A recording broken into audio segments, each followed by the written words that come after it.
بسم اللہ الرحمن الرحیم۔ پرانے زمانے میں ایک بادشاہ تھا جس کی حکومت دنیا پر بھی تھی اور اللہ کی دی ہوئی سلطنت پر بھی تھی۔ ایک دن اتفاقاً سواری پر سوار ہو کر اپنے خواص کے ساتھ شکار کو نکلا۔ وہ پہاڑ پر شکار کی تلاش میں تھا کہ اچانک اس کی نگاہ ایک خوبصورت لونڈی پر پڑی، جسے دیکھتے ہی بادشاہ کی جان اس لونڈی کی غلام بن گئی۔ اس کی جان کا پرندہ جب عشق کی شدت سے پنجرے میں تڑپ اٹھا تو اس نے مال دے کر اس حسین لونڈی کو خرید لیا اور اپنے محل میں لے آیا۔ کچھ ہی دن گزرے تھے کہ تقدیر الہی سے وہ لونڈی بیمار ہو گئی، جس سے بادشاہ بہت پریشان ہوا۔ بادشاہ نے ملک بھر سے طبیبوں کو جمع کرنے کا اعلان کر دیا اور طبیبوں سے کہا، ہم دونوں کی جان تمہارے ہاتھوں میں ہے۔ میری جان تو معمولی ہے کیونکہ میری جان کی جان لونڈی ہے، اگرچہ میں دکھی اور زخمی ہوں لیکن میرا علاج یہی ہے کہ اس لونڈی کو تندرستی مل جائے، اور ہاں، جس نے اس کا علاج کر دیا یوں سمجھو اس نے میرے خزانے کو پا لیا۔ طبیبوں نے کہا، بادشاہ سلامت، ہم جان لڑا دیں گے۔ ہم میں سے ہر شخص ایک دنیا کا مسیحا ہے اور ہمارے پاس ہر درد کا مرہم موجود ہے۔ غرض انہوں نے بڑا دعویٰ کیا، مگر تکبر کی وجہ سے انشاءاللہ نہ کہا تو اللہ تعالیٰ نے انسان کی مجبوری ان پر ظاہر کر دی اور ان کی دعائیں بے اثر کر دیں۔ لونڈی جو کہ خوب بیمار رہی، اس قدر طبیبوں نے علاج کیا،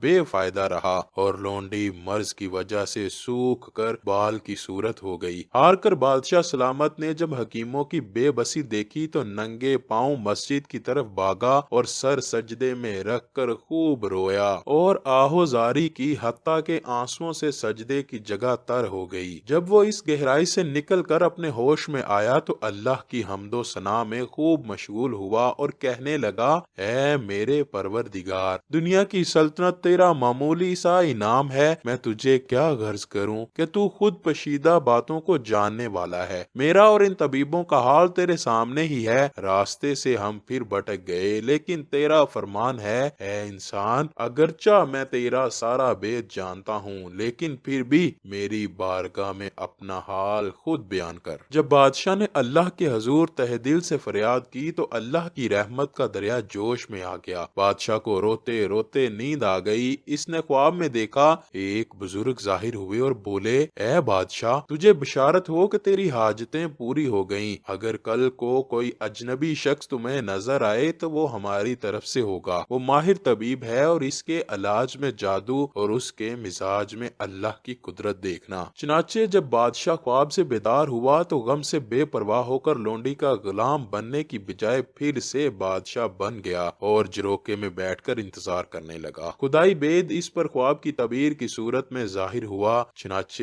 ایک مرد کامل اسے نظر آیا جو چاند جیسا خوبصورت لگا۔ وہ نشان جو بادشاہ نے خواب میں دیکھا تھا مہمان کے چہرے پر ظاہر ہوا۔ ولی میں اللہ کا نور ظاہر ہوتا ہے، اگر تو صاحب دل ہے تو اچھی طرح دیکھ لے گا۔ جب بادشاہ نے اس ولی کو دیکھا تو دربانوں کی بجائے خود آگے بڑھا اور اپنے غیبی مہمان کے سامنے حاضر ہوا۔ بادشاہ جب اپنے مہمان کے ساتھ ملا تھا تو بادشاہ نہیں بلکہ فقیر بن کر گیا۔ ہاتھ پھیلائے، اس کے ہاتھوں اور پیشانی کو چوما اور ساتھ لے جاتے ہوئے بولا، مجھے صبر کرنے سے خزانہ مل گیا۔ تیری ملاقات ہر سوال کا جواب ہے اور بے شک تجھ سے مشکل حل ہوتی ہے۔ پھر بادشاہ مجلس کے بعد اسے اپنے حرم سرا میں لے گیا اور جہاں وہ لونڈی بیمار پڑی تھی اس طبیب نے لونڈی کا ملاحظہ کر کے بتایا، جو دوا پہلے طبیبوں نے دی موضوع نہ تھی کیونکہ وہ اس کی اندرونی حالت سے واقف نہ تھے۔ اس طبیب نے مرض کو بانپ تو لیا لیکن بادشاہ کو کچھ نہ بتایا۔ طبیب سمجھ گیا تھا کہ لونڈی بیچاری دل کی مریضہ ہے، اس کا بدن تو ٹھیک ہے لیکن اس کے دل کو عاشقی کا مرض لگ گیا ہے۔ عاشق کی بیماری دوسری بیماریوں سے بالکل جدا ہوتی ہے۔ الغرض طبیب نے جب لونڈی کی بیماری کے راز سے واقف ہو گیا تو اس نے بادشاہ سے کہا، میں تنہائی میں اس سے کچھ بات کرنا چاہتا ہوں، اس لیے مجھے اور لونڈی کو تنہا چھوڑ دیا جائے۔ چنانچہ بادشاہ نے اسے تنہا چھوڑ دیا، سوائے طبیب اور لونڈی کے وہاں کوئی نہ رہا۔ طبیب نے نہایت نرمی سے پہلے لونڈی سے اس کے شہر کا نام پوچھا، پھر رشتہ داروں اور تعلق داروں کا، اور ہاتھ اس کی نبض پر رکھا۔ پاؤں کے تلوے میں چبھے ہوئے کانٹے کو نکالنا جب ایک مشکل کام ہے تو دل میں لگے ہوئے کانٹے کا کیا حال ہوگا، یہ ہر کسی کے بس کی بات نہیں۔ اب طبیب بھی اس لونڈی سے بچوں کی طرح پچھلے واقعات پوچھتا جاتا اور اپنا کان اس کی نبض پر رکھے تھا کہ جان لے کس نام پر نبض بڑھتی ہے اور اس کا جانی محبوب کون ہے۔ مختلف شہروں اور لوگوں کے بارے میں پوچھتے پوچھتے حقیقت معلوم کرنے کی کوشش کرتا رہا، لیکن نہ تو لونڈی کا چہرہ زرد ہوا اور نہ ہی نبض بڑھکی۔ باتیں کرتے کرتے اچانک شہر سمرقند کا ذکر آیا تو لونڈی نے ٹھنڈی آہ بھری، اس کی آنکھوں سے آنسو جاری ہو گئے۔ کہنے لگی، وہاں ایک تاجر نے مجھے ایک مالدار سنار کے پاس بیچ دیا، اس کے پاس میں 6 ماہ رہی، پھر اس نے مجھے بیچ دیا۔ جب یہ کہا تو پھر نبض بڑھکی اور چہرہ زرد ہو گیا۔ طبیب ساری کہانی سمجھ گیا۔ اس نے لونڈی سے اس سنار کا نام اور پتہ معلوم کر لیا اور لونڈی سے کہا، اب تو تکلیف سے نجات پا جائے گی، میں تیرا مرض سمجھ گیا ہوں، لیکن یہ راز کسی پر نہ کھولنا۔ لونڈی اس کی باتوں سے مطمئن ہو گئی۔ طبیب نے بادشاہ کو لونڈی کا کچھ حال اشارے سے بتا دیا اور کہا،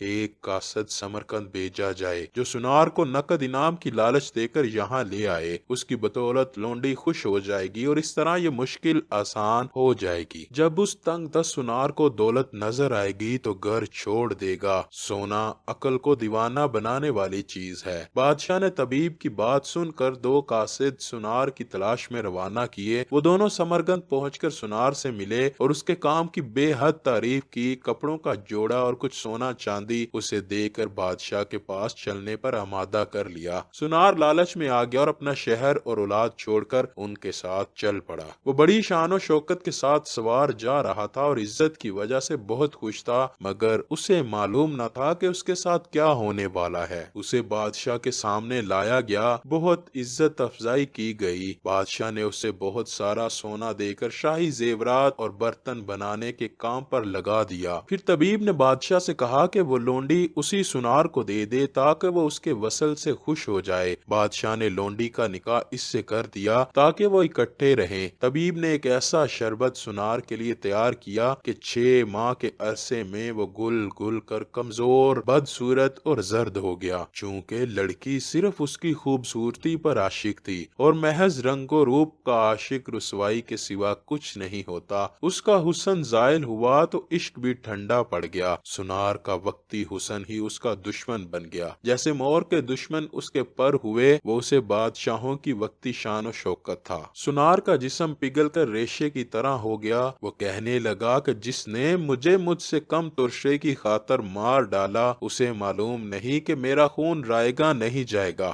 آج میری باری ہے تو کل اس کی آنے والی ہے۔ مولانا رومی رحمت اللہ علیہ فرماتے ہیں، سنار کا طبیب کے ہاتھوں ہلاک ہونا نہ تو کسی امید کی بنا پر تھا اور نہ ہی کسی خوف کی بنا پر۔ اس نے اسے بادشاہ کی خاطر قتل نہیں کیا تھا جب تک اللہ کا حکم اور الہام نہیں ہوا۔ بادشاہ نے وہ خون شہوت کی خاطر نہیں کیا، وہ شہوت و ہوس سے پاک تھا اور اس نے اچھا کیا۔ دوستو، اس حکایت سے ہمیں سبق ملتا ہے کہ کبھی بھی کسی کی ظاہری شکل و صورت سے پیار مت کریں۔ اللہ سے دعا ہے کہ وہ ہمیں عشق حقیقی عطا فرمائے، گناہوں سے بچنے اور اپنی عبادت کرنے کی توفیق عطا فرمائے۔